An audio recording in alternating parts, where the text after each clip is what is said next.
যে যারা এই ছাত্র রাজনীতি বন্ধ করার মানে পায়তারা করেছিলেন তারাই হচ্ছে ছাত্র শিবিরের পদধারী নেতা হিসেবে তারা আত্মপ্রকাশ করেন। ছাত্রলীগ যেইভাবে হচ্ছে যে এই অপরাধে দুষ্ট, ঠিক একইভাবে ছাত্র শিবির সহ যারা এই অভ্যন্তরে থেকে রাজনীতি পরিচালনা করেছে তারাও মানে এই স্বৈরতন্ত্রের দায় তারাও হচ্ছে যে এড়াইতে পারেন না।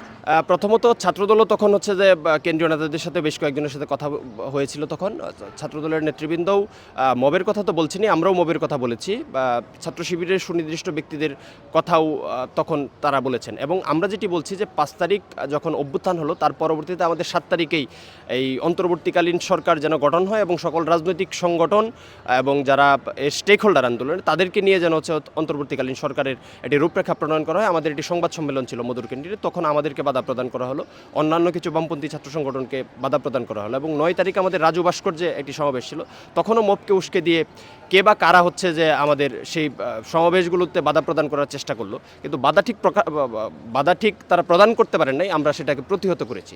কিন্তু আমরাই পরবর্তী সময়ে দেখলাম যে যারা এই ছাত্র রাজনীতি বন্ধ করার মানে পায়তারা করেছিলেন তারাই হচ্ছে ছাত্র শিবিরের পদধারী নেতা হিসেবে তারা আত্মপ্রকাশ করেন। এবং আমরা যেটি বলি যে ছাত্রদলের নেতৃবৃন্দও বলেছেন যে যারা এই ক্যাম্পাসে গণতান্ত্রিক সংগঠন যারা পরিচালনা করতে চান তাদের কার্যক্রমে যারা বাধা প্রদান করছেন তারা স্বৈরতন্ত্রের দূষর কিনা। ঠিক একই সুরে যদি আমরা বলি যে যারা দীর্ঘ সময় ছাত্রলীগের অভ্যন্তরে থেকে তারা রাজনৈতিক কর্মকাণ্ড পরিচালনা করেছেন এবং অভ্যুত্থান পরবর্তী সময়ে তারা এসে আত্মপ্রকাশ করছেন, নিশ্চয়ই আমরা মনে করব যে দীর্ঘদিনের যে স্বৈরতন্ত্রের যে দূষর ছাত্রলীগ যেইভাবে হচ্ছে যে এই অপরাধে দুষ্ট, ঠিক একইভাবে ছাত্র শিবির সহ যারা এই অভ্যন্তরে থেকে রাজনীতি পরিচালনা করেছে তারাও মানে এই স্বৈরতন্ত্রের দায় তারাও হচ্ছে যে এড়াইতে পারেন না। তো সেই হিসেবে বলবো যে তারাও স্বৈরতন্ত্রের কোনো না কোনোভাবে দূষণ। ঠিক পরাজিত হবেন বা জয়ী হবেন সেই ব্যাপারে আমি মন্তব্য করব না, নিশ্চয়ই ছাত্রদলের নেতৃবৃন্দ সেই ব্যাপারে সম্যক ধারণা দিতে পারবেন।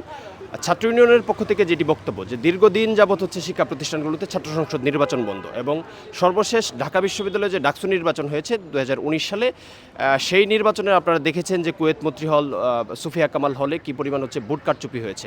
এবং শুধুমাত্র ছাত্রলীগকে হচ্ছে জয়ী করার জন্য ডাকসুর যে গঠনতন্ত্র সেই গঠনতন্ত্রকে তারা প্রণয়ন করেছিলেন।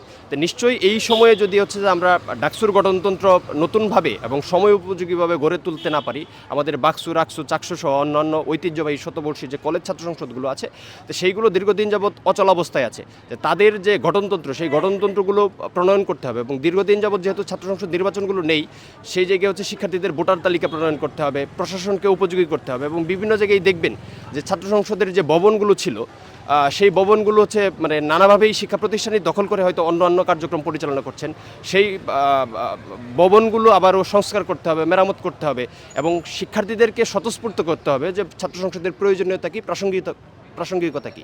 সেই ব্যাপারে প্রশাসন যেমন দায়িত্ব পালন করবেন, আমরা ছাত্র ইউনিয়ন সহ অন্যান্য ছাত্র সংগঠনও সেই ব্যাপারে শিক্ষার্থীদের সাথে কাজ করেই, আমি বলবো না যে খুব দেরি করতে হবে, কিন্তু এই কার্যক্রমগুলো পরিচালনা করতে যেই সময়টুকু প্রয়োজন অন্তত সেই সময়টুকু নিয়েই ছাত্র সংসদ নির্বাচনগুলো অনুষ্ঠিত করার দাবি আমরা জানাচ্ছি।